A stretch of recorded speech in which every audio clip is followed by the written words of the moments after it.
Well, I think for the next 2 months, what we're likely to see is positioning on both sides, right? So Feijóo's formal process begins today, but obviously there was a rally on Sunday in Madrid with very large participation, and I think that's where his positioning began. We're likely to see him present himself today in Congress, just setting the stage of what his government would look like.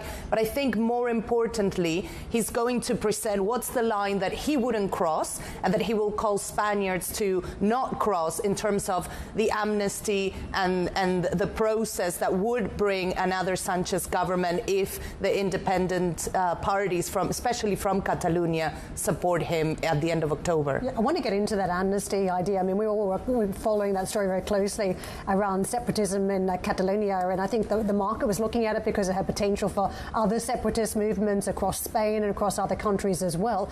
What is the feeling in Spain around this in particular? Because as I mentioned, it's not in isolation. I mean, you look up north around Bilbao, for instance, there is support there at some point for separatism. How would Sanchez see his support across the country fare if he did push for this amnesty?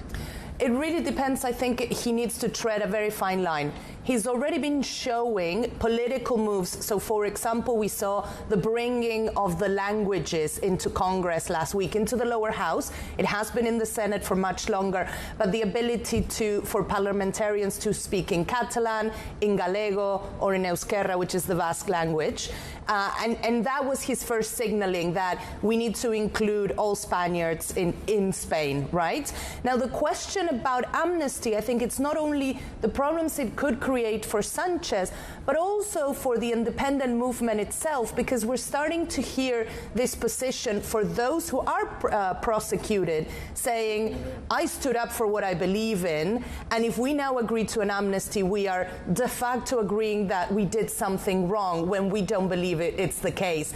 So I think the negotiations over the shape of the amnesty, what it would entail, and who it would apply to, is all the details that we're going to start finding out about over the coming month, if in fact they're willing to give Sanchez the votes for a potential vote, right? We're all assuming that, for example, there won't be 4 deputies that, break with their party tomorrow and actually allow Feijóo to become prime minister. We're assuming Feijóo fails. We're assuming Sanchez gets to this stage. So I think, it's still very convoluted in terms of political negotiation, how we get between here and a potential second election on the 14th of January. Great summary, a great analysis of that assumption too about whether the opposition can muster support. Let's get to Charlotte, who's got a number of questions too for you.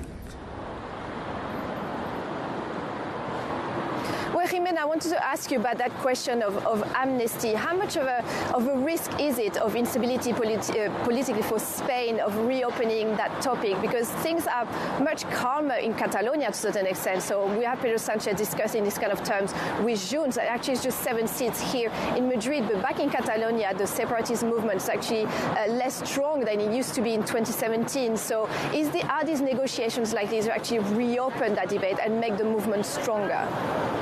That is a potential outcome, but I think it's also potentially strengthening the right, not only the PP, but Vox, in terms of, calling on Spaniards who are against the separatist movement or who support a united Spain to come on the streets and to show that support, or rather that rejection of an amnesty negotiation.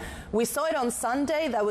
It's a large demonstration, 40,000 people or so in Madrid, but it was a demonstration organized by the PP and by Núñez Feijóo's party. The question is, will an amnesty process actually bring more people onto the streets, and not just on the side of the right, but on both sides of the political aisle, because they may be against, what they feel is a violation of the Constitution. And then again, of course, we have the legal channels. Will this end up before the Supreme Court, and then a much bigger political crisis for Sanchez to face? Hi, I'm Jimena Blanco, and thank you for watching. You can check out more of our videos by clicking on the boxes on the screen. And don't forget to subscribe to our channel for more from CNBC International. Thank you for watching.